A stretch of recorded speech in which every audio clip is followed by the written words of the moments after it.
Hi, this is Mato. Welcome to my online chess lecture.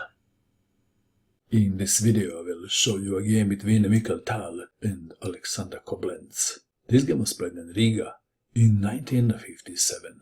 Mikhail had white pieces and he started with e4.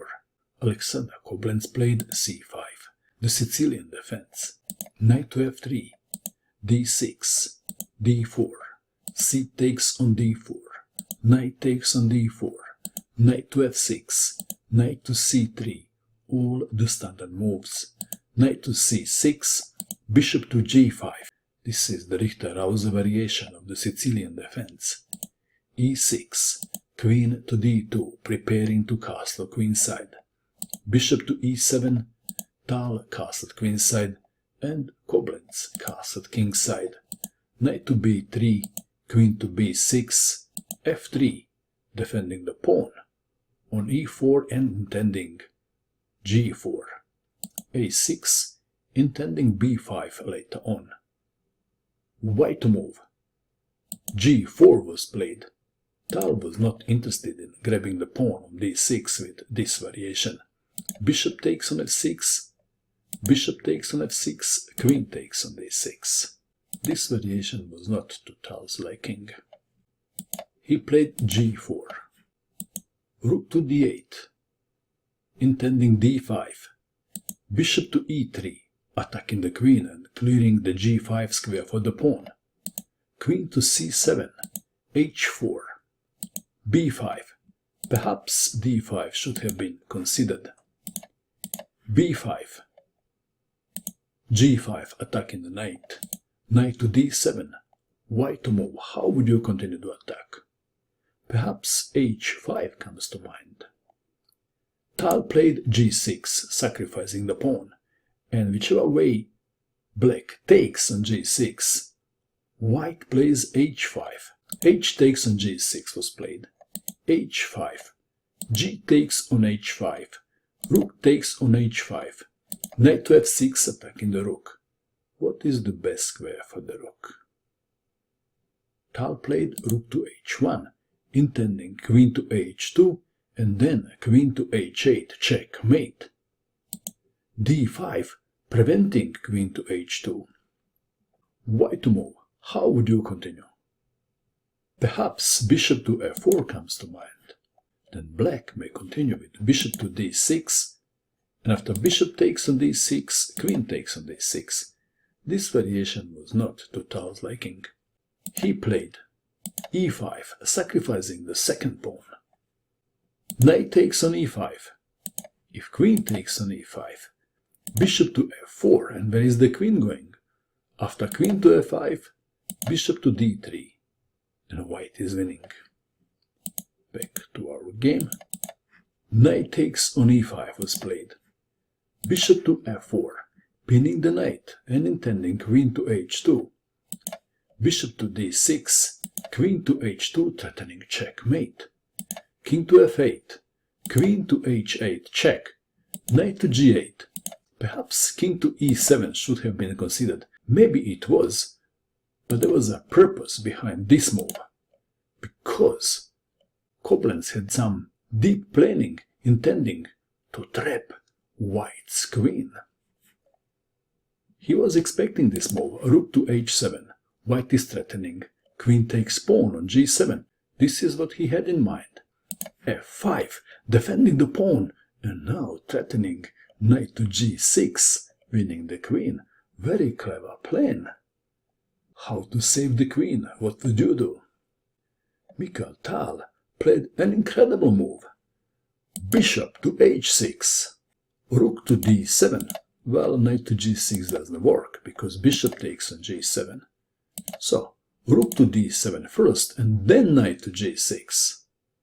This was a very exciting moment for Koblents. He was sure he was winning, unless, of course, Tal can produce some magic. How should white continue? Is white in trouble? It looks like that white is in trouble. Can you find a sensible move for white? What would you do? Mikhail played bishop takes on b5. Back to move. First move that comes to mind is knight to g6. But Koblents played rook to f7. Why he didn't like knight to g6? Let's have a look. If knight to g6, this is what Tal had in mind. Knight to d4. Who can find this move? And after knight takes queen, then, let's have a look. If rook to f7, then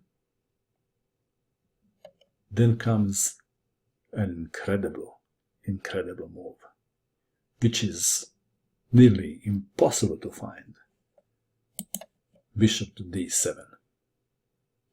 And one line goes like this. Queen takes on d7. Bishop takes on g7 check. Rook takes on g7. Knight takes on e6 check. Queen takes on e6. Queen takes on g7. And white is winning in this variation. Let's go back. So instead of rook to f7, knight takes queen. And then knight takes on e6 check. King to f7. Knight takes on c7.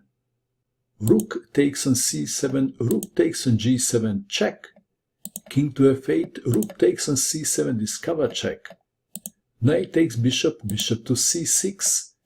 Rook to b8. Rook to a7. Knight to g6. Rook to h1. And white is winning in this variation too.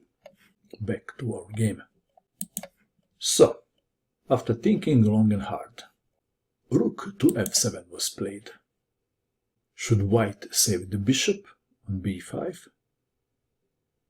Tal played rook to g1, attacking the pawn on g7.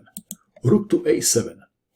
If a takes on b5, then rook from g takes on g7, rook takes on g7, bishop takes on g7, and white is winning. Rook to a7, helping to defend the pawn on g7. Knight to d4. Knight to g4. If a takes on b5, and from d takes on b5, and white is winning. Knight to g4, blocking the g file and clearing the square for the bishop. F takes on g4.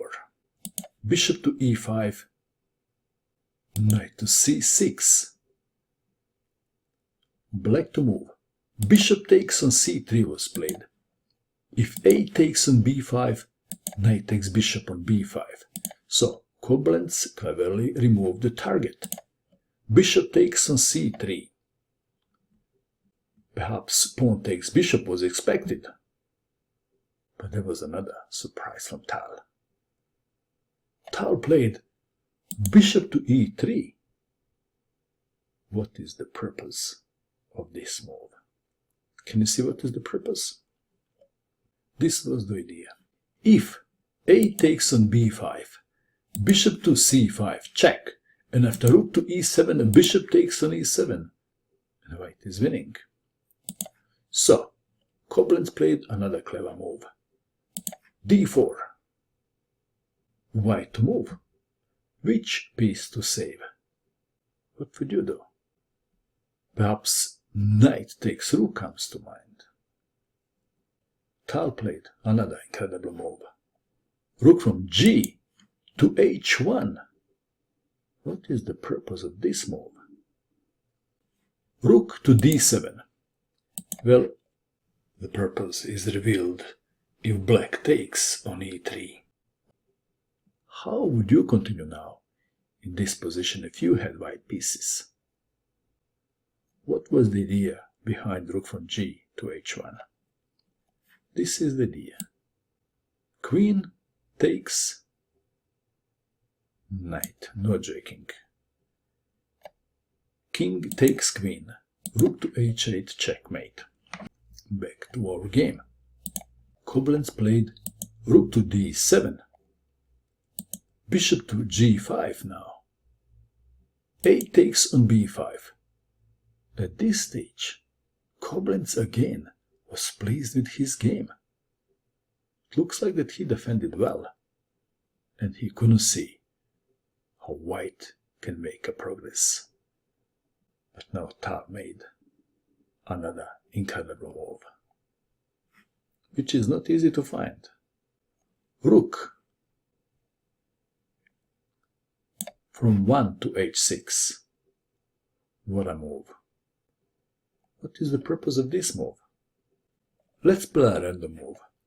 If rook takes on a2, then rook to f6, check. Pawn takes rook. Bishop to h6, check. Rook to g7. Bishop takes on g7, check. King to e8. Queen takes on g8, check. And white is winning. Back to our game. So, what if g takes on h6? Then bishop takes on h6, check. And after rook to g7, bishop takes on g7, check. Queen takes on g7, rook takes on g7, rook takes on g7, then pawn takes bishop is winning, and so is queen to h4. Koblents played d3, white to move. Pawn takes bishop, d2, check, king to d1, queen takes on c6, and now rook to f6, check, rook to f7, white to move. White played a move and black resigned. And the move is, please pause and find the move. Did you pause? What did you find? The move is queen takes on g7. Koblents resigned. This is check. If king goes to e8, then rook takes on f7. Black can prolong the game with, say, queen to f3, check. King takes pawn, check. King to c1, queen to f1, check. King to b2. And black has no sensible continuation. What else? If king goes to e7, then rook takes on f7, check. King to d6, bishop to f4, check. King to d5, and there is checkmate in one. Queen to d4, checkmate. And that is a normal game by Tal's standard. What do you think of this game? And that is all. I hope that you enjoyed watching this video. I wish you good luck with your chess, and bye for now.